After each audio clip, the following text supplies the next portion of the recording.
Good morning children. एक और निबंध देखिए, चैन छीनता हुआ मोबाइल। मोबाइल ने बड़ी दिक्कतें कर रखी हैं, फ़ायदे भी हैं और नुकसान भी हैं। तो संकेत बिंदु हैं इसके, प्रस्तावना या भूमिका।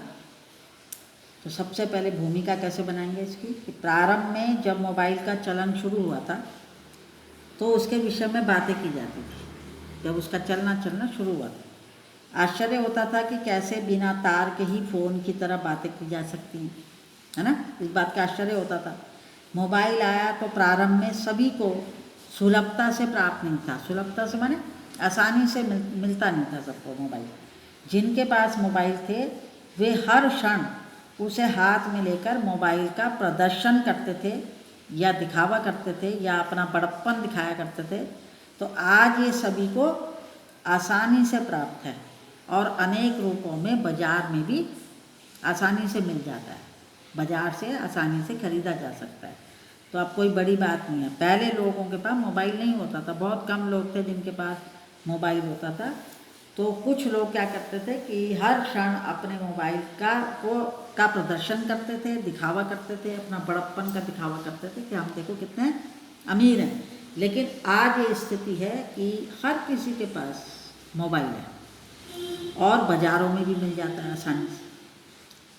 फिर है आपका फैशन के रूप में मोबाइल। परिवारों के लिए त्रासदी, परिवारों के लिए परेशानी का भी एक सबब है। तो आज अपनी सफलता के कारण मोबाइल फ़ोन का प्रचलन जितना अधिक बढ़ रहा है वह उतना ही त्रासदी का कारण भी बनता जा रहा है।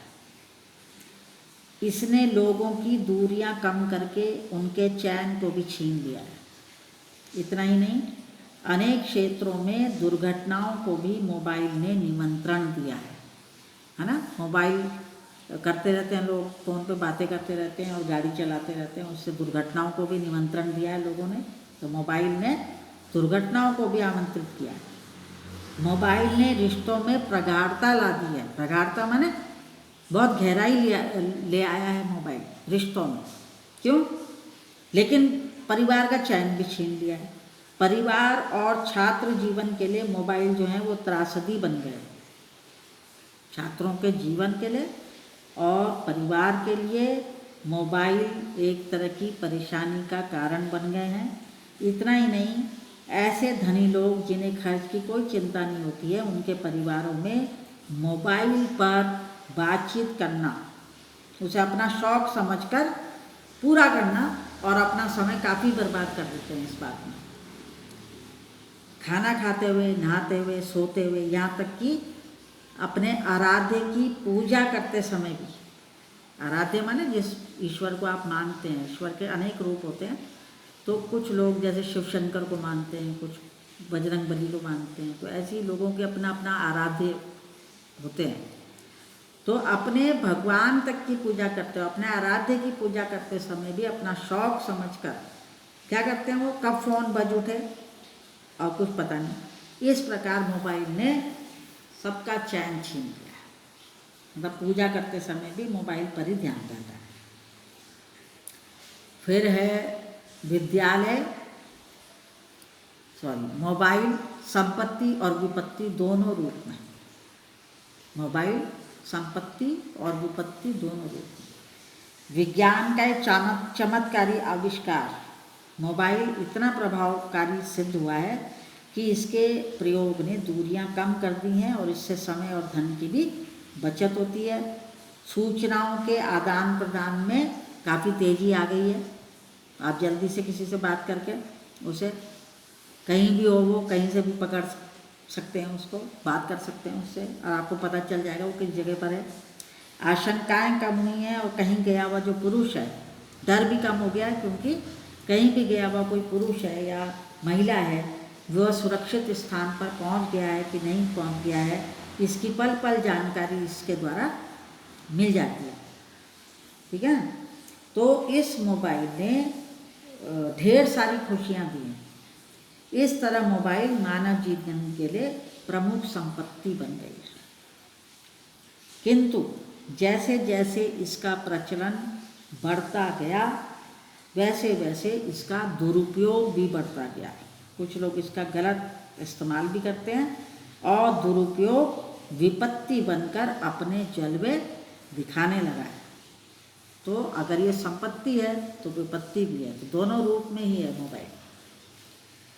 फिर आपका विद्यालय परिसर में मोबाइल, विद्यालय के अंदर मोबाइल नहीं लाना चाहिए, और छात्र छात्राओं को मना भी किया जाता है कि मोबाइल स्कूल में नहीं लाना है, लेकिन कुछ बच्चे करते हैं चोरी छिपे ऐसा।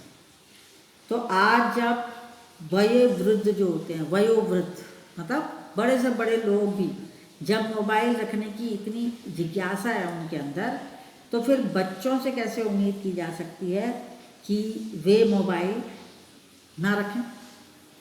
भाई उनके लिए भी मोबाइल उपयोगी है। तो दिखावा करने की छात्रों में अधिक इच्छा होती है, एक दूसरे को दिखाते हैं ना, मेरा मोबाइल देख कितना महंगा है, मेरे पिताजी यहाँ से मोबाइल लाए, या मैंने यहाँ से मोबाइल ख़रीदा, बहुत अच्छा है, अच्छी कंपनी का है। तो बच्चों में, छात्रों में ये दिखावा करने की प्रवृत्ति ज़्यादा होती है। इस इच्छा को देखते हुए छात्रों को विद्यालय में मोबाइल लाने की छूट दे दी जाए अगर, तो क्या होगा कि आज जब प्राय छात्रों के पास मोबाइल होते हैं तो विद्यालय का क्या अद्भुत रूप होगा, इसका अंदाज़ा लगाया जा सकता है। इसलिए विद्यालय परिसर में मोबाइल लाने की अनुमति किसी को भी नहीं है, लेकिन चोरी छिपे छात्र छात्राएं ऐसा करते हैं। फिर है आपका मोबाइल का स्वास्थ्य पर पड़ता प्रभाव। स्वास्थ्य के लिए भी खराब है मोबाइल। तो वैज्ञानिक खोज के अनुसार, साइंटिस्ट कहते हैं ऐसा, वैज्ञानिक खोज के अनुसार मोबाइल का अत्यधिक प्रयोग, अगर ज़्यादा से ज़्यादा प्रयोग किया जाए उसका, तो स्वास्थ्य के लिए हानिकारक है। मोबाइल के कारण स्वास्थ्य पर पड़े प्रभाव का कोई उपचार भी सरल नहीं है, उसका इलाज भी आसान नहीं होता। मोबाइल से निकलने वाली जो तरंगें हैं, जो वेव्स निकलती हैं इसमें से तरंगें, वे शरीर पर धीरे धीरे ऐसा प्रभाव डालती हैं कि मनुष्य बहरेपन का शिकार हो जाता है। कई लोग हृदय के पास, छाती के पास मोबाइल को रखते हैं, जिससे हृदय प्रभावित होता है। दिल के पास रखते हैं, अपनी जेब में रखते हैं दिल के पास, तो उससे उनके हृदय पर भी प्रभाव पड़ता है। तो बताइए, उससे तरंगें निकलती हैं जिससे बहरा तक हो सकते हैं, बहरे हो सकते हैं। और हृदय के पास, अगर वक्ष के पास, छाती के पास रखें तो हृदय पर नुकसान पहुंच सकता है, हृदय पर उसका बुरा असर पड़ सकता है। फिर आपका उपसंहार, जिसे निचोड़ कहते हैं, निष्कर्ष, कंक्लूजन। तो अधिकांश आविष्कार हानि और लाभ दोनों लेकर आते हैं। वैज्ञानिकों ने इतने आविष्कार किए हैं, सभी से कुछ लाभ भी हैं और हानियाँ भी हैं। तो विज्ञान के किसी भी आविष्कार का सही उपयोग किया जाता है तो वो हमेशा लाभकारी होता है। अगर हम उस विज्ञान के किसी भी आविष्कार का उपयोग कर रहे हैं, उनका प्रयोग कर रहे हैं, तो अगर हम लापरवाही बरतेंगे तो हमारे लिए हानि का सबब भी बन जाएगा। और दुरुपयोग सदैव हानिकारक, दुरुपयोग करेंगे तो हमेशा हानिकारक होगा। इसलिए मनुष्य को चाहिए कि मोबाइल की उपयोगिता को देखकर उसका सही उपयोग करे।